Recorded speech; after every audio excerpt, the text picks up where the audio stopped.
dossier ce matin dans le journal sur les glissements de terrain, à la fois sur l'augmentation du phénomène, mais les inquiétudes d'élus municipaux. Oui, les inquiétudes des municipalités parce que ça va aller en augmentant le nombre de glissements de terrain. Ce qu'on dit, c'est qu'il y a eu... Sainte-Monique, près de Nicolet, on a eu un spectaculaire ce printemps. Moi, je me souviens de ma réaction quand j'étais ici, là, j'ai vu les images, on a comme fait... Oh, c'est tout un trou, là, tout un cratère. Oui, puis c'est inquiétant aussi parce que des fois, souvent, tu as des résidences à proximité aussi. Il y a eu un nombre record de glissements de terrain au Québec l'année passée. On parle de 372 glissements de terrain quand même. C'est pas rien.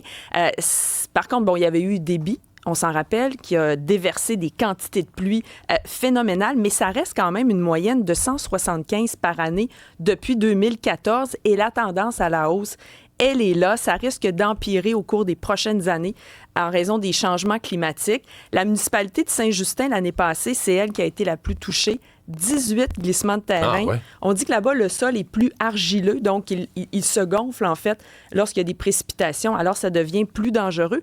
Mais quand même, il y en a qu'on n'entend pas parler. Exemple, s'il n'y a pas de résidence, ça passe jamais, s'il n'y a pas jamais aux nouvelles, puis ça peut être un petit bout de route ou un rang, une route secondaire, que ça glisse sur le bord, la route est à réparer, mais justement... Parce que 18, j'avoue que j'ai été surpris. C'est beaucoup, mais ce que les élus municipaux déplorent aussi, c'est la lenteur des gouvernements avant d'obtenir de l'aide pour réparer ces routes-là. Quand c'est une route qui est essentielle pour les déplacements puis que ça prend des mois, même des fois des années avant que ça soit réparé, c'est pas évident.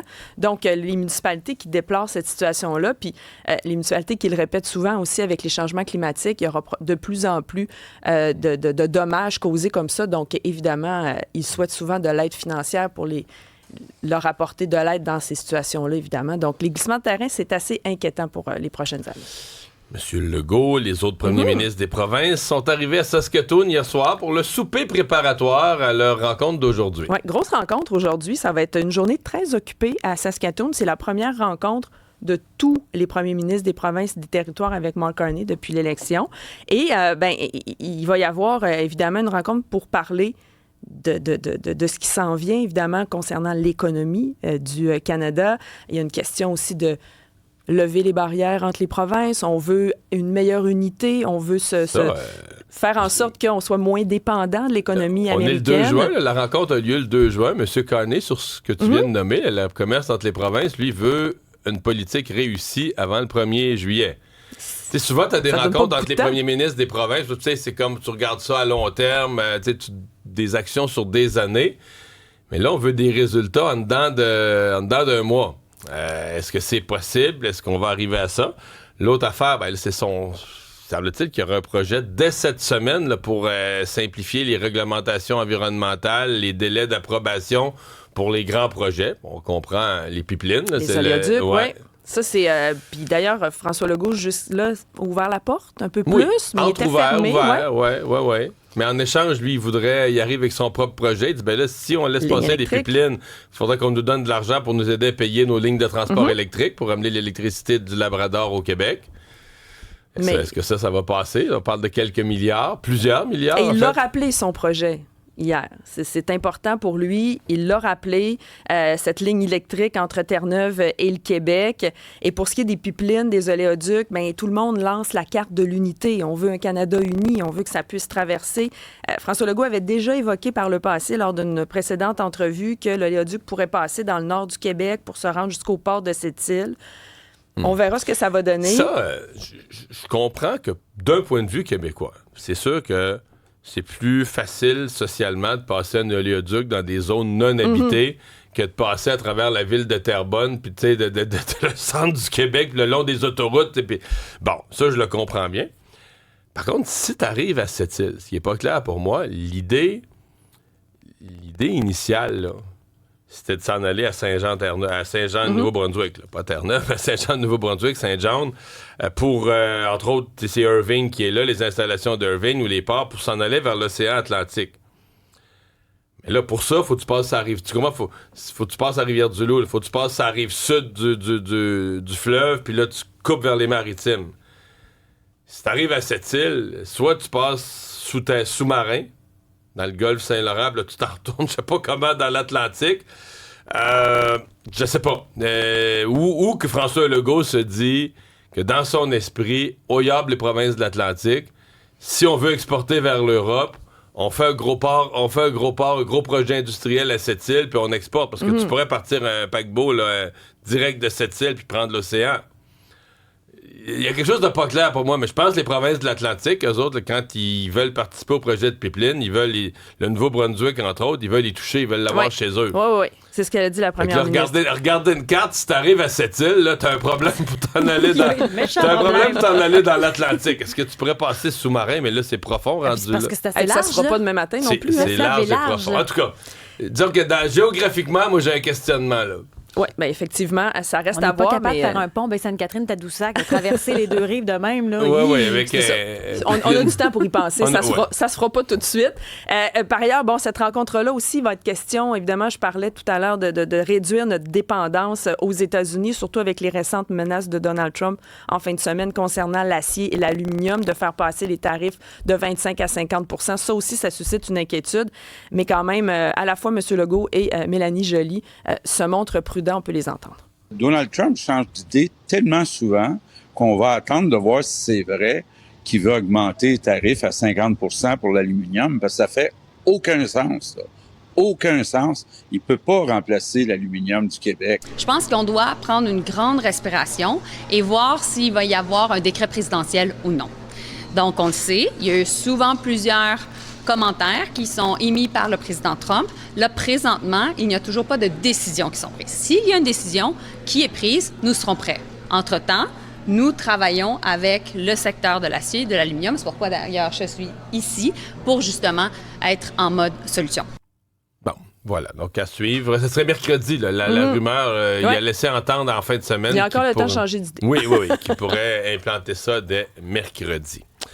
Nouvelles règles qui étaient déjà votées et connues, mais là, elles entrent en vigueur. Nouvelles règles sur l'affichage commercial en français. Oui, les commerçants qui doivent respecter cette nouvelle règle-là, qui est assez stricte depuis hier. Le français sur les enseignes doit être 2 fois plus gros que l'anglais, parce que sinon, il s'expose à des amendes assez salées. Il y a un avocat spécialisé en droit de la propriété intellectuelle qui dit qu'on va presque devoir sortir le ruban à mesurer, Mario, parce que c'est pas juste une question de nombre de mots, mais c'est vraiment l'air qu'on doit mesurer pour s'assurer que ça soit prédominant. C'est pas seulement l'anglais, toutes les autres langues sont touchées aussi. Là, une entreprise en espagnol, par exemple, va devoir aussi modifier tout ça.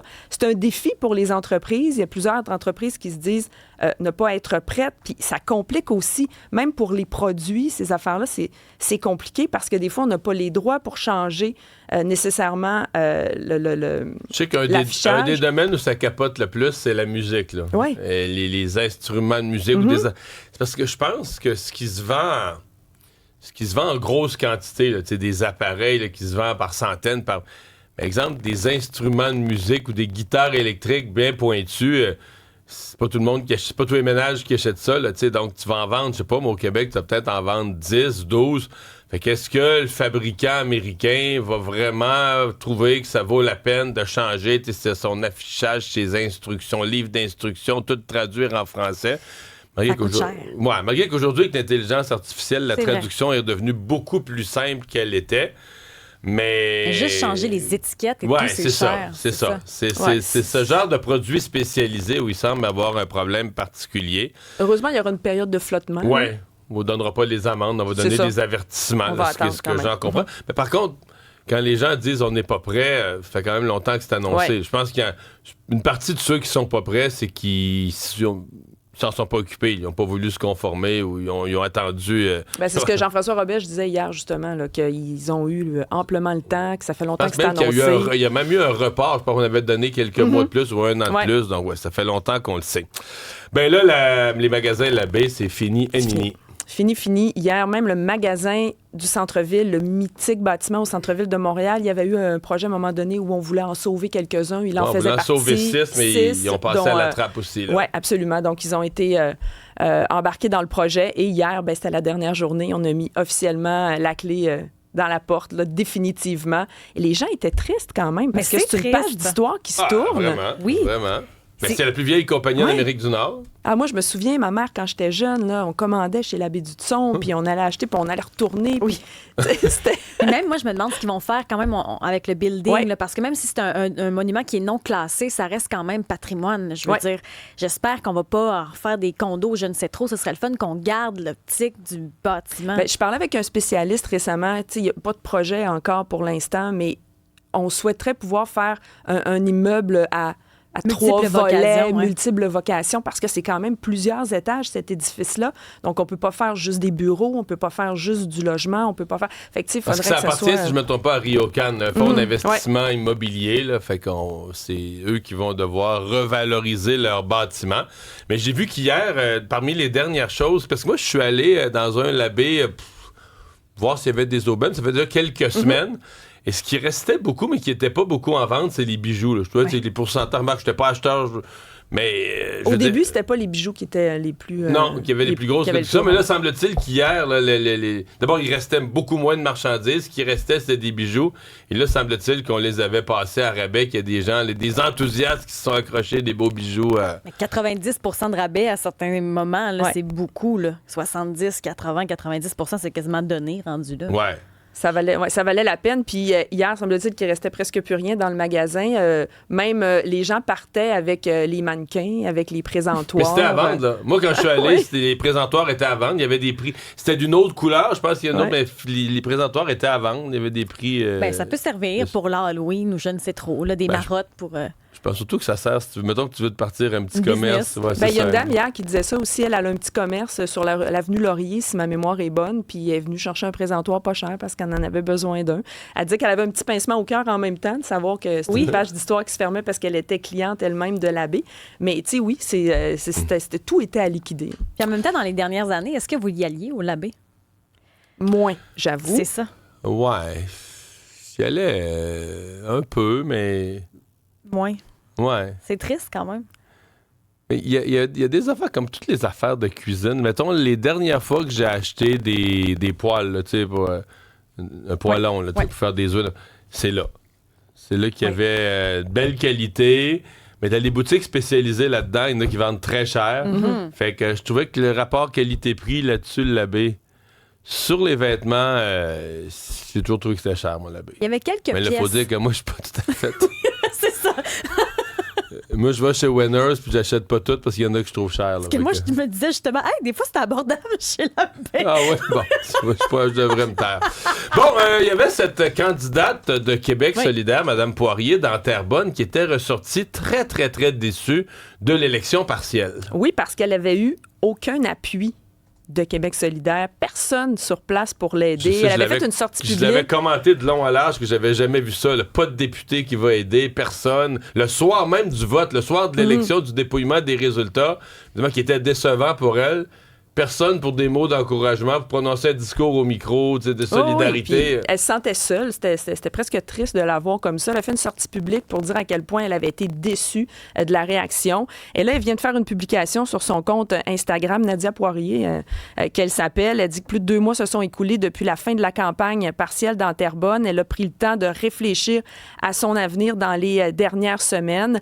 Elle dit que ce qui est sorti dans les médias, l'absence de députés, c'était la pointe de l'iceberg de ce qu'elle reproche au parti. Et elle préfère laver son linge sale en famille, c'est ce qu'elle écrit, mais quand même, elle prend le temps de mentionner que le résultat demeure le même et elle quitte Québec solidaire. Elle se joint au Parti québécois. Au rang du Parti québécois. C'est ce qu'elle a annoncé donc sur son compte Instagram. Et elle dit qu'elle le fait dans l'esprit qu'elle est souverainiste, puis qu'elle espère la convergence des partis, espèce de convergence souverainiste qui a déjà été souhaitée dans le passé, là, que Québec solidaire et le PQ finissent dans une espèce d'alliance, mais en attendant, elle quitte Québec solidaire pour passer au Parti québécois. C'est un autre coup dur pour Québec solidaire, mais je veux dire, là, excusez-moi, mais ils ont couru à ça. Là, ils ont couru après.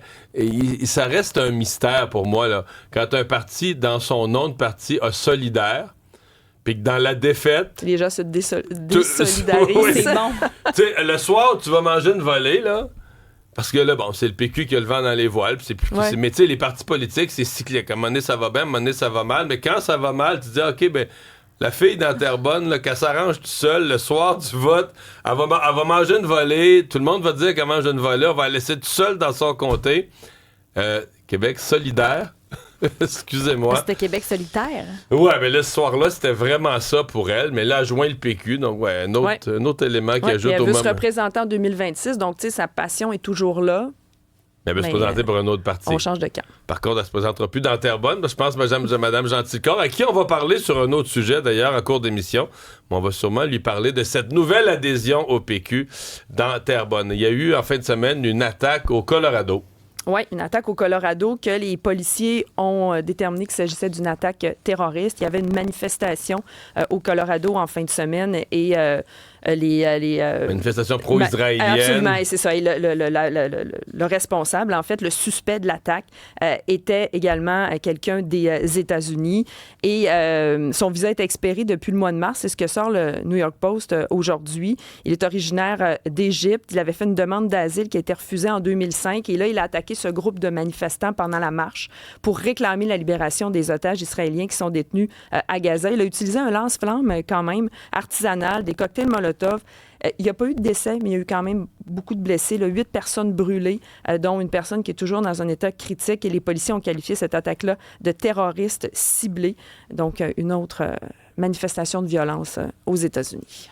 C'était les prix, Isabelle, les prix écran canadiens en fin de semaine à Toronto. Il y a beaucoup de cérémonies. Là, au fait, c'est 149 catégories au total. C'était animé hier, la dernière soirée, par Lisa Gilroy. Puis, ce que l'on remarque, c'est que celui qui s'est démarqué le plus, c'est un Québécois, Matthew Rankin, avec Langue universelle. C'est le film qui a remporté hier meilleure réalisation. Mais lors du gala de samedi, c'est 5 statuettes qu'il a remporté. Le gala cérémonie art cinématographique, meilleur scénario original, meilleure distribution des rôles, meilleure direction artistique et conception des décors, meilleur costume et meilleur montage. Prix écran canadien, si vous ne savez pas ce que c'est un gala qui met en lumière le meilleur du numérique, de la télé, du cinéma à travers le pays. Voici d'ailleurs un aperçu de ces remerciements. Those people are really keeping Winnipeg weird and I love that. I also want to say how grateful I am to work in Quebec, which is, in spite of everything, one of the last places where art and culture is really thought of and defended as a public good. So, thank you for that. Il parle d'un public québécois. Un hommage au Québec. Vraiment, ça a été super. Puis sinon, le film de l'année, c'est The Apprentice. Des prix canadiens comme ça, c'est pas en bilingue. C'est pas mal en anglais. Il n'y a pas grand monde qui ont parlé français. Il a fait une petite mention en français au début de son discours, puis après ça, Schlack, ça a été en anglais. Même Denise Robert a parlé en anglais tout le long. C'est le Canada de Toronto. Là. Et voilà, on était là. On était vraiment là, complètement. Le meilleur film de l'année, The Apprentice, coproduction Canada, Irlande, Danemark. C'est sur les premières années de la présidence américaine de Donald Trump. Meilleure interprétation pour Sébastien Stan qui joue le rôle de Donald Trump. Et finalement, je te parlais de Denise Robert qu'on va recevoir un petit peu plus tard à l'émission. Elle a reçu 2 statuettes importantes. Après Denis Villeneuve, elle reçoit le prix spécial pour honorer l'ensemble de sa carrière. Faut dire qu'elle a toute une feuille de route. Denise Robert, si ça vous dit rien, je vous dis Les Invasions barbares, De père en flic 1, 2. Je vous dis Nos belles-sœurs, Maurice Richard, Testament. Je veux dire, elle en a fait des œuvres, donc on a voulu lui rendre hommage. Et hier, elle a gagné le prix Écran d'or pour le long métrage Nos belles-sœurs. Donc, c'est le fun de voir ce film-là rayonner partout à travers le Canada. Et le million de timbres prime Gold Stem, c'est moi qui a gagné! Toi, ça? Vous avez gagné? Vous, ça? Pardon? La maudite chanceuse. Madame Lauzon? Est-ce que je suis sur les ondes, là? Germaine? Moi? 1 million? On va en faire des thèmes à coller, ça, madame? J'ai invité ma soeur, ma belle-sœur et mes voisines à venir m'aider. On va se faire un party de collage de timbres. Hey, La jalousie de Guylaine Tremblay, elle peut pas parler. Non, c'est La bon. maudite chance! Mais je me dis, c'est fou parce que le thème est tellement universel que ça rayonne aussi dans le Canada anglais. Faut dire que Denise Robert, le cinéma imaginaire, ça existe depuis 88 quand même. Ça fait un bout de temps qu'elle roule sa bosse. Bravo à nos Québécois qui ont rayonné. Sur les glissements de terrain, il y a Jean-Daniel de l'Abitibi qui nous dit les arbres et la végétation jouent un rôle de soutien. La déforestation proche des cours d'eau accentue les glissements. C'est absolument vrai. Les systèmes racinaires des arbres, des végétations sont un important soutien. On a beaucoup de gens de l'Abitibi qui nous écrivent parce qu'on est quand même regardé à la télé, écouté de plusieurs façons. Il y a 99.5 Montréal, mais par l'application, par Internet, on a des gens de toutes les régions, mais beaucoup de l'Abitibi. Je remarque ça. On vous salue.